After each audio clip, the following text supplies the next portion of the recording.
दोस्तों, आइए आज से हम लोग आपस में संवाद का एक सिलसिला शुरू करते हैं।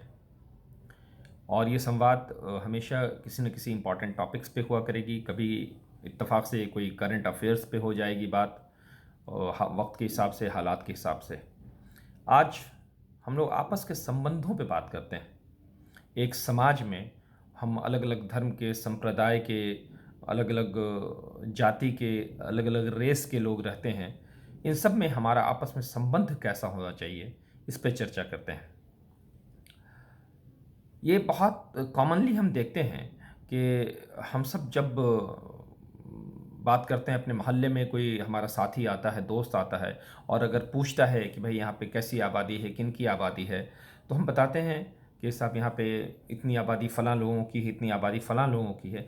एक लफ्ज़, एक शब्द उसमें अक्सर इस्तेमाल हो जाता है।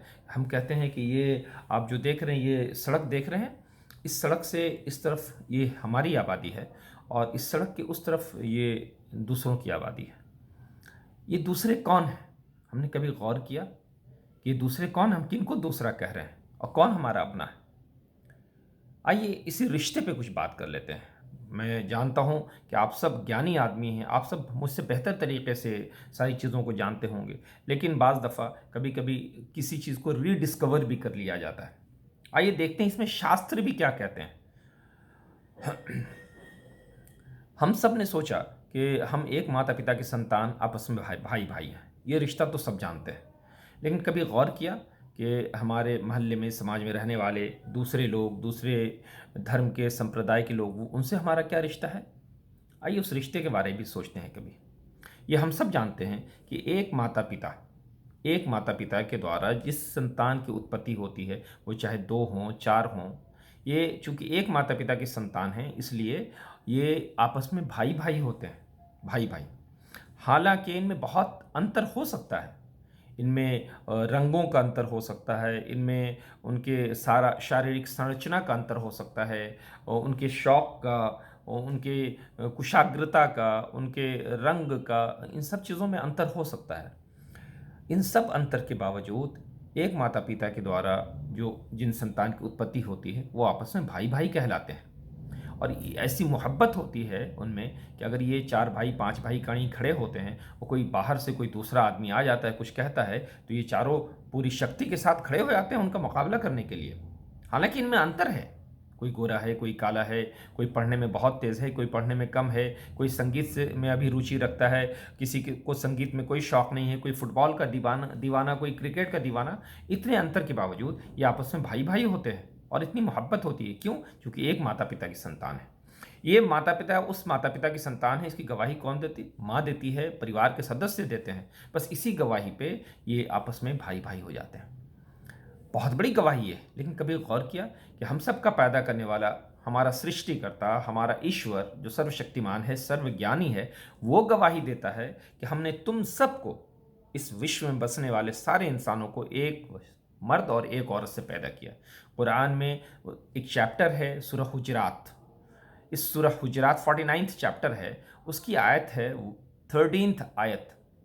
वो कहती है, या अय्युहन्नासु इन्ना खलकनाकुम मिन ज़करिन व उन्सा व जअलनाकुम शुऊबन व क़बाइल लितआरफू, कि ऐ इंसानों, हमने तुमको एक मर्द और एक औरत से पैदा किया और अलग अलग कबीले में बांट दिया, गिरोह में बांट दिया, सिर्फ इसलिए कि तुम आपस में पहचाने जा सको।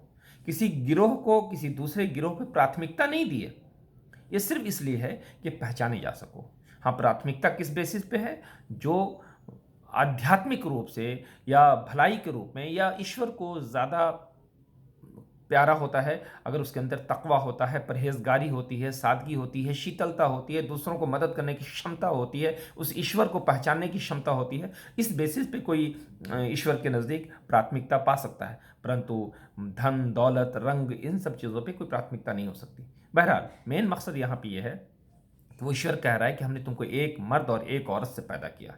इस रिश्ते से हम सब भाई भाई हैं, चाहे हमारे समाज में रहने वाले वो किसी भी धर्म के हों, किसी भी संप्रदाय के हों, सब भाई भाई हैं, सब भाई भाई। किसी मुल्क के हों, किसी रेस के हों, चाहे वो आर्यन हो, द्रविडियन हो, चाहे वो मंगोलियन हो, चाहे किसी भी धर्म के, किसी भी रेस के हों, वो आपस में भाई भाई। इस रिश्ते को समझना होगा।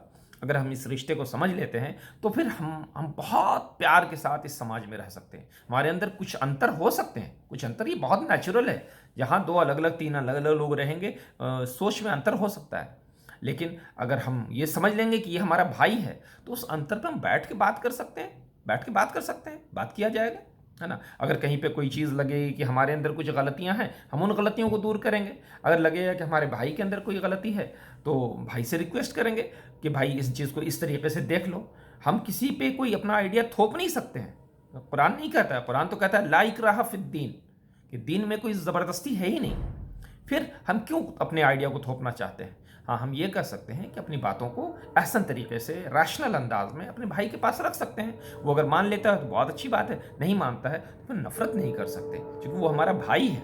इस रिश्ते को अगर हम समझ लेते हैं तो सामाजिक ताना बाना बहुत मजबूत रहेगा, बड़े प्यार से हम यहाँ रह सकते हैं। बहरहाल, तो ये ज़रूर हम देखें कि हम कहते आए हैं, बचपन से ये सबक सीखते आए हैं कि आदम और हव्वा की संतान है, उन्हीं की औलाद है, हम में से का सब हम जानते हैं।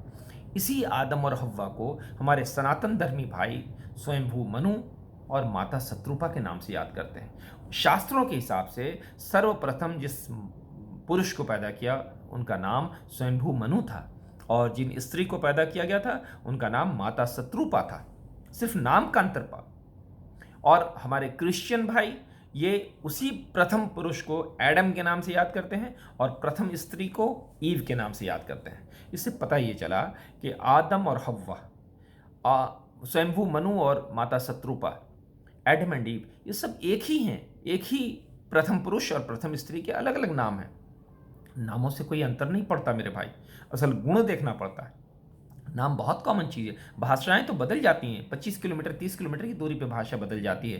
क्या भाषा के बदलने से चीज़ें बदल जाएंगी? नहीं, ऐसा नहीं होता है। सारी भाषाएं तो उसी एक ईश्वर की पैदा की हुई हैं। ईश्वर ऐसा नहीं है कि सिर्फ अरबिक समझता है, उर्दू समझता है। ईश्वर सारी भाषाओं का ज्ञाता है। जो इंसान जिस जुबान में जहाँ पे भी पुकारता है, ईश्वर उसके करीब होता है, उसकी भावनाओं को समझ लेता है, उसको जवाब देता है। तो आज एक छोटा सा मैसेज, बस एक छोटा सा संवाद हमारे अंदर अगर ये उतर जाए कि हम समाज में बसने वाले हर इंसान को अपना भाई मानने लगे तो शायद ये दूरियां कुछ कम हो जाएं, और उस दूरी को कम करने में हमारा आपका कुछ योगदान हो जाए। चलिए, आज के लिए इतना ही। फिर आइंदा इंशाअल्लाह किसी नए टॉपिक पे, किसी नए विषय पे हम संवाद कर लेंगे। अगर कोई बात ऐसी लगी हो जो आपके जज्बात को ठेस पहुंचाई हो तो हम उसके लिए आपसे माफ़ी चाहते हैं। अगर ये चीज़ें आपको बेहतर लगी, ये होना चाहिए, तो कृपया आप अपने मशवरे से ज़रूर नवाजें। बहुत बहुत शुक्रिया।